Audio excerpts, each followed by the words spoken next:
a piece of paper, you have something with which to write. Hallelujah.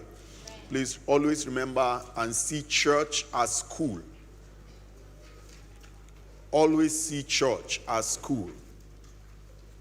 And that the information or the revelation, the insights you will gain are things you need to write down, you need to capture their spirit. When the preacher is preaching, there are so many times you will hear things he did not say. Something will pop up in your spirit that he did not say that you will need to write down. You will need to, when you get back home, you need to look at it. And then when you look at it, you find a way to implement it in your life. Glory be to God. Hallelujah. Come on, OliveBrook Church, glory be to God. Hallelujah. So we want to start. We looked at 5 different prayers last week. By way of review, what was the first one?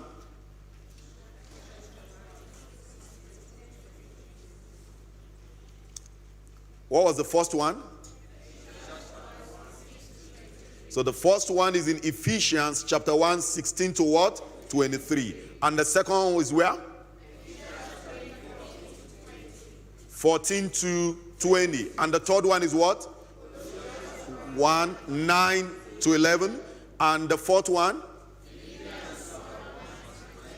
9 to 11. And the fifth one? 13. Okay. This is the challenge and the instruction.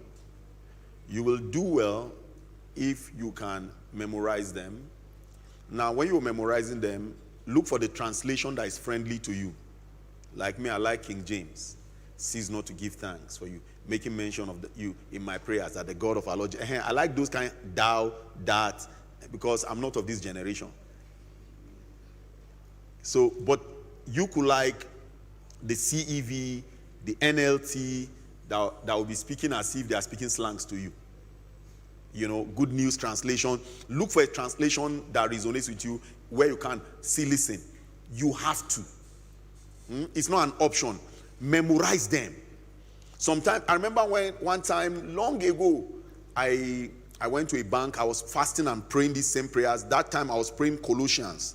So, I went to one bank and I was just standing, waiting on the counter. So while I was waiting for the person, I was just going, I do not cease to pray and to desire that I might be filled with the knowledge of God's will in all wisdom and spiritual understanding, that I might walk worthy of the Lord unto all pleasing, being fruitful in every good work. So there was this lady that was near me. So as I was just saying, she just moved away. In my mind, I just said to her, no, I'm not mad, I'm wise. That this thing I'm doing, in my mind, I just smiled. I said, this thing I'm doing, it's not a sign of madness, it's a sign of wisdom. So you could just be in a bus, you could be traveling, you could be on your bed, you wake up in the night, you can't sleep, you don't want to put on the light, you don't want to go and start looking for a Bible, then you just go into your spirit and bring them out, and you begin to chant them out, you begin to pray them. Sometimes you are just, as you're saying them to yourself, and they begin to open to you, they begin to open to you, they begin to open to you. Glory be to God. All right, so let's start from Ephesians 1, verse 16. He said, what? Cease not what?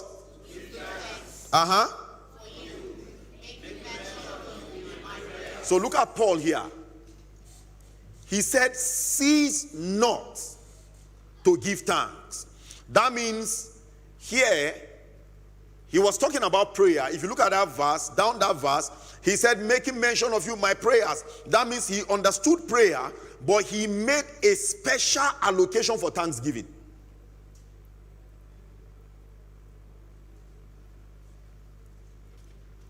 He was praying, but in the allocated time, in the budgeted time for prayer, there was special allocation for thanksgiving. And he said something there. He